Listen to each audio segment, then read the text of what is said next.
মা, তুমি কেন আমাদের ছেড়ে এভাবে চলে গেলে মা?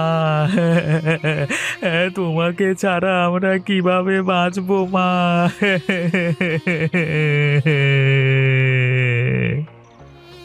মা, তুমি আমাদের ছেড়ে এভাবে যেতে পারো না মা। তুমি ফিরে এসো মা, ফিরে এসো। আহারে, বেচারাটা অনেক ভালো ছিল, এভাবে আমাদের ছেড়ে চলে গেলেন, কিছুতেই মেনে নিতেই পারছি না গো। ভালো মানুষ বেশি দিন পৃথিবীতে থাকে না রে। ভালো মানুষেরা সব সময় দুনিয়া ছেড়ে এইভাবেই চলে যায়। চল চল, দেরি করে লাভ নেই, লাশটাকে নিয়ে কবরস্থানে কবর দিয়ে আসি। মহেশ, শান্ত হও, শান্ত হও, তোমার মায়ের কবর দেওয়ার ব্যবস্থা করতে হবে তো। নিতাই, তুই গিয়ে দেখ কোমর কাটা কত দূর হলো। আমি তো একটু আগেই ঘুরে আসলাম কবরে, কাটা প্রায় শেষের দিকে। চলো চলো, এখনই লাশটাকে নিয়ে চলো। হ্যাঁ, তোমাকে ছাড়া আমরা কিভাবে বাঁচবো মা? আমাদের আমাদের ছেড়ে তুমি কেন চলে গেলে মা? শান্ত হও মহেশ, শান্ত হও, শক্ত হও তুমি। লাশের পাশে এভাবে কান্নাকাটি করতে নেই। এলাকার মুরব্বীরা বলে শোনো না, তুমি কান্নাকাটি করলে তোমার মায়ের আত্মা শান্তি পাবে না। তুমি শান্ত হও, শান্ত হও।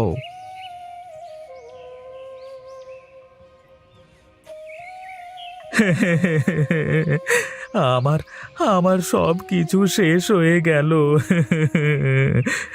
এখন আমি কি করব? আহ, আমার মা আমাদের ছেড়ে কেন চলে গেল? কে আমাদের আদর করে খোকা বলে ডাকবে? মহেশ, আর কাঁদিস না বাবা, এত কাঁদলে তুই অসুস্থ হয়ে যাবি তো। এই চল চল, বাড়িতে চল, বাড়িতে তোর বউ ছেলে মেয়েরা অপেক্ষা করছে। গিয়ে তাদের পাশে সান্ত্বনা দে তুই, শক্ত হয়ে তোর পরিবারের পাশে দাঁড়া। হ্যাঁ মহেশ, তুই যদি এভাবে ভেঙে পড়িস তাহলে তোর পরিবারকে সামলাবে কে? শান্ত হ, শান্ত হ, এত ভেঙে পড়িস না বাবা।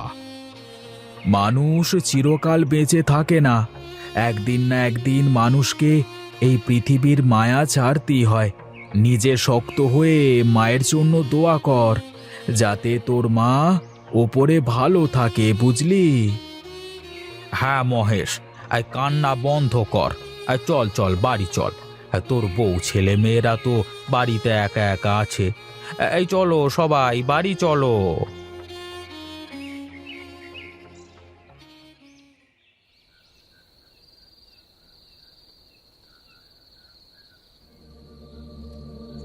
গোরস্থানের পাশের একটা বাড়িতে নিতাই আর গিন্নি সীমা ঘুমাচ্ছে। হঠাৎ নিতাইয়ের ঘুম ভেঙে গেলে সে জানালা দিয়ে তাকায়, আর গোরস্থান থেকে একটা কান্নার আওয়াজ ভেসে আসে। আরে, গোরস্থানের ওপর এত রাতে কে কাঁদে? কোথাও মহেশ এই রাতে গোরস্থানে পড়ে বসে বসে কান্নাকাটি করছে না তো? যাই যাই, তাকে দেখে আসি। গিন্নি, ওঠো ওঠো। এত রাত হয়েছে, এখন তো একটু ভালো করে ঘুমাতে দাও নাকি? সারাদিন ভূতের মতো খাটবো আর রাত্রিবেলা একটু শান্তিতে ঘুমাতেও দেবে না। আরে দেখোই না কি কাণ্ড, এই মহেশ মনে হয় গোরস্থানের উপর বসে বসে কাঁদছে। চলো তো গিয়ে দেখে আসি। এত রাতে পাগলামি না করে ঘুমাও তো, ওর তো খেয়ে দে কাজ নেই, রাত্রিবেলা গোরস্থানের ওপর বসে কাঁদবে। তুমি ঘুমাও তো, ঘুমাও। আরে আমি সত্যি বলছি, কে যেন গোরস্থানে বসে কাঁদছে। তুমি কালা নাকি? আওয়াজ শুনতে পাচ্ছ না? না না, আমি কোনো কান্নার আওয়াজ শুনতে পাচ্ছি না। তুমি ঘুমাও, আর আমাকেও একটু ঘুমাতে দাও। হঠাৎ করে কি যেন একটা নিতাইয়ের জানালার পাশ দিয়ে চলে যায়। শীতল হাওয়া বইতে শুরু করে, আর কান্নার আওয়াজটা আরো তীব্র হয়। তাহলে তুমি শুয়ে থাকো, আমি গেলাম। গিয়ে দেখে আসি কে বসে বসে কাঁদছে। এরপর খাট থেকে নেমে আস্তে আস্তে ঘরের দরজা খুলে হাঁটতে হাঁটতে গোরস্থানের কাছে যায়। আরে এ কি, কান্নার আওয়াজটা কোথায় গেল? আর এখানে তো কেউ নেই। হঠাৎ করে সবকিছু এমন স্তব্ধ হয়ে গেল কেমন করে? এখানে বেশিক্ষণ থাকা যাবে না। যাই যাই, ঘরে যাই। নিতাই দ্রুত পা চালিয়ে বাড়ির দিকে রওনা দেয়। সে প্রায় বাড়ির কাছে পৌঁছে যাবে, ঠিক তখনই আবার কান্নার আওয়াজ শুনতে পায়। নিতাই পেছন ফিরে দেখে মহেশের মায়ের কবরের পাশে কে যেন সাদা কাপড় পরে বসে কাঁদছে। আরে ওই তো, কে যেন বসে কাঁদছে। যাই যাই, কাছে গিয়ে দেখি তো। নিতাই আবার হাঁটতে হাঁটতে কবরের কাছে যায়। এই, কে তুমি? আর এখানে বসে কাঁদছো কেন? তুমি তুমি তো তুমি তো মারা গেছো। তুমি এখানে কি করে আসলে? ভূত, ভূত, বাঁচাও বাঁচাও, ভূত!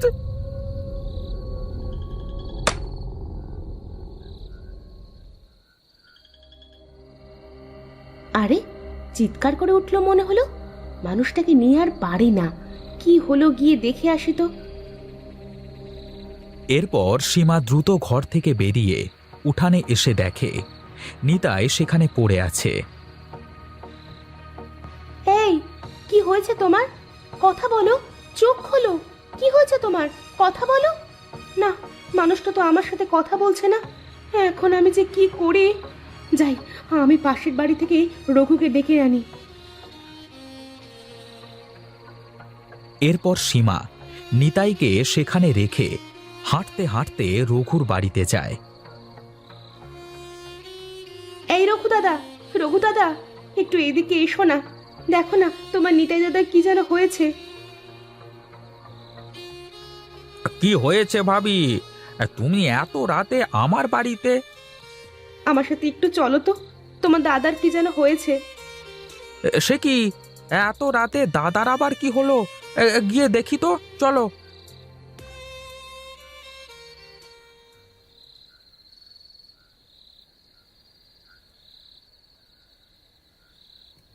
আরে, এই মানুষটা আবার কোথায় চলে যাবে? এক্ষুনি তো এখানেই ছিল। দেখো তাহলে, ঘরের মধ্যে গেছে মনে হয়। কিন্তু ও তো এখানে অজ্ঞান হয়ে পড়েছিল। ঘরের মধ্যে যাবে কিভাবে? চলো দেখি তো ঘরের মধ্যে গিয়ে ফিরে ঘরে গেছে কিনা।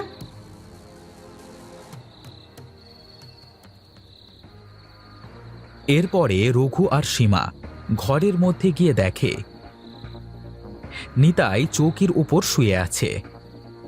মজা করবার একটা সীমা আছে। ঘরের মধ্যে শুয়ে রয়েছে, খামোকা আমাকে ডেকে তুললে। তুমি থাকো, আমি গেলাম।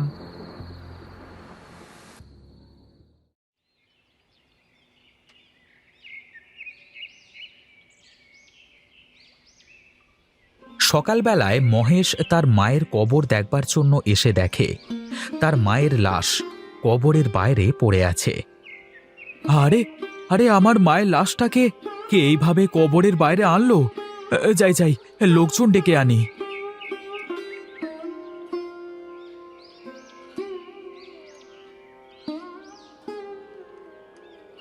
এই রঘু ভাই, রঘু ভাই, এইদিকে এসো, শোনো। কি হয়েছে মহেশ ভাই? আমি গিয়েছিলাম মায়ের কবর দেখতে। গিয়ে দেখি মায়ের লাশটা কবরের বাইরে পড়ে আছে। কি করে হলো কিছুই তো বুঝতে পারছি না। আরে কোনো চিন্তা করো না, এরকম হয় মাঝে মাঝে। রাতে হয়তো বা শেয়ালে তোমার মায়ের লাশটাকে বাইরে বের করে রেখেছে। চলো চলো, সবাই মিলে গিয়ে আবার মাটি চাপা দিয়ে আসি, চলো।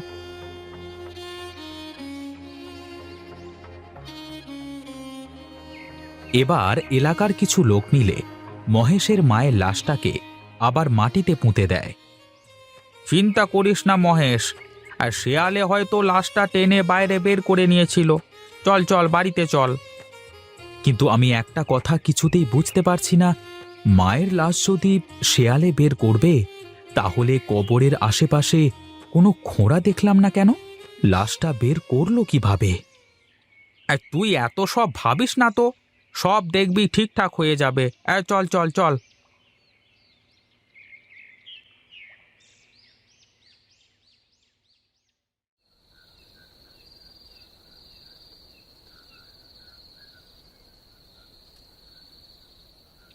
কি গো, তুমি কি নিয়ে এত ভাবছো? সেই কখন থেকে দেখছি তোমাকে, তুমি কোনো কথা বলছো না, শুধু কি যেন ভেবেই যাচ্ছ। না গো গিন্নি, আমি কিছুতেই বুঝতে পারছি না যে মায়ের লাশটা কি করে কবরের বাইরে এলো। আরে সবাই তো বলছে যে মায়ের লাশটা শিয়ালে টেনে তুলেছে কবরের বাইরে, তুমি খামোখা চিন্তা করছো। না, এটা কোনো শেয়ালের কাজ নয়। যদি শেয়াল কুকুরের কাজ হতো তাহলে কবর খোঁড়া থাকতো, কিন্তু কবর তো ওভাবেই ছিল। কোথাও এমন কিছু আমার চোখে পড়ল না যাতে করে বোঝা যাবে যে এটা শেয়ালের কাজ ছিল। এত চিন্তা করে লাভ নেই, ঘুমিয়ে পড়ো দেখি, সব ঠিক হয়ে যাবে। না গিন্নি, তুমি ঘুমাও, আমি একটু কবরের কাছ থেকে ঘুরে আসি।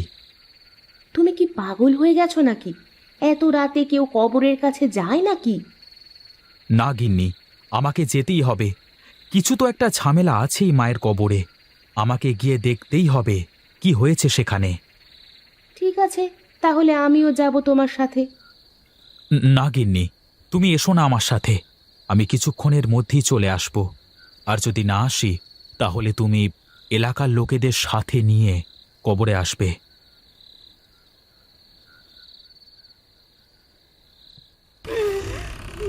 নিতাই আর তার গিন্নি সীমা ঘরে শুয়ে আছে। হঠাৎ গোরস্থানের মধ্য থেকে তীব্র কান্নার আওয়াজ নিতাইয়ের কানে আসে। নিতাই সোজা হাঁটতে হাঁটতে গোরস্থানের মধ্যে প্রবেশ করে, আর সাথে সাথে ঠান্ডা হাওয়া বইতে শুরু করে, আর বুড়ির আত্মা নিতাইয়ের শরীরে প্রবেশ করে। নিতাই চোখ দুটো লাল হয়ে আসে। ঠিক তখনই মহেশ গোরস্থানে প্রবেশ করে। নিতাই, তুই এই সময়ে এখানে কি করিস? তার মানে তুই আমার মায়ের লাশটাকে কবর থেকে উঠিয়ে রাখিস, তাই না? তোকে আমি ছাড়বো না, হারামখোর। এই বলে মহেশ নিতাইকে মারতে অগ্রসর হয়। যেই না মহেশ নিতাইয়ের গায়ে হাত দেয়, অমনি মহেশ দূরে ছিটকে পড়ে। তুই কেমন ছেলে আমার, যে ছেলে তার মায়ের শেষ ইচ্ছে পূরণ করতে পারে না? এমন ছেলে দিয়ে কি হবে? মা, মা তুমি ফিরে এসেছো। আমার ভুল হয়ে গেছে মা, আমাকে তুমি ক্ষমা করে দাও। কি তোমার শেষ ইচ্ছে আমাকে বলো মা, আমাকে বলো। তখন সেখানে গ্রামবাসীদের সাথে করে শেফালি এসে উপস্থিত হয়। আমি জানি কি মায়ের শেষ ইচ্ছে ছিল। মায়ের লাশটা সবাই বাবার কবরের কাছে নিয়ে গিয়ে মাটি দাও, তাহলে মায়ের আত্মা শান্তি পাবে, তাই না মা? হ্যাঁ, আমি আমার স্বামীকে কথা দিয়েছিলাম যে আমি মারা গেলে আমাকে তোমার কাছে মাটি দেবে, কিন্তু তোরা আমার কোনো কথা রাখতে দিলি না। আপনার কথা আমরা রাখবো মা। এরপরে সবাই মিলে মহেশের মায়ের লাশটাকে তার বাবার কবরের পাশে কবর দেয়, আর নিতাইয়ের ভেতর থেকে বুড়ির আত্মা বেরিয়ে মুক্ত হয়ে যায়।